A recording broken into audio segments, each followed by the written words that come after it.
ભાવનગર જૈન શ્વેતાંબર મૂર્તિ પૂજક તપાસ સંઘના આંગણે શ્રી ચરમતીર્થપતિ પરમાત્મા મહાવીર સ્વામી કે જે પરમાત્માનું અત્યારે શાસન ચાલી રહ્યું છે અને એમાં સૌ આરાધકો આરાધના કરી રહ્યા છીએ, એ પરમાત્માના આજે જન્મ કલ્યાણકના અવસરે ભાવનગર શ્રી સંઘના લેવલે એના ઉપક્રમે એક સુંદર મજાની રથયાત્રાના વરઘોડાનું આયોજન થાય છે દર વર્ષે. એ જ રીતે આજે પણ એક વરઘોડાનું આયોજન થયેલું.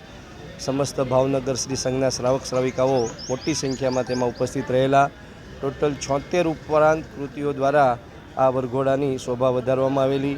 પૂજ્ય સાધુ સાધ્વીજી ભગવંતોની વિશાળ ઉપસ્થિતિ તેમજ ભાવનગર શ્રી સંઘના ભાઈઓ બહેનોની વિશાળ સંખ્યામાં ઉપસ્થિતિ, ભાવનગરના બેન્ડ મંડળો, મહિલા મંડળો, બહેનોના પૂજા મંડળો અને વિવિધ અન્ય પણ કૃતિઓ સાથે અને પાઠશાળાના બાળકો સાથે આખી ભવ્ય શોભાયાત્રા અત્રે નીકળેલ.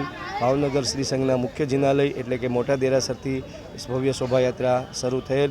પ્રસ્થાન થયેલી એ રથયાત્રા ઘોઘા ગેટ મોતીબાગના વિશાળ રસ્તા ઉપરથી અને ભાવનગરના રાજમાર્ગો ઉપરથી પસાર થઈ અત્રે ચરમતીર્થપતિ પરમાત્મા મહાવીર સ્વામીના આંગણે એટલે કે દાદા સાહેબ વિભાગના દાદા સાહેબ જિનાલયે પરિપૂર્ણ થયેલ. અને ત્યાં અત્યારે આપ જોઈ રહ્યા છો કે ગુરુ ભગવંતોની નિશ્રામાં ધર્મસભાનું એટલે કે પ્રવચન સભાનું આયોજન થયેલ છે.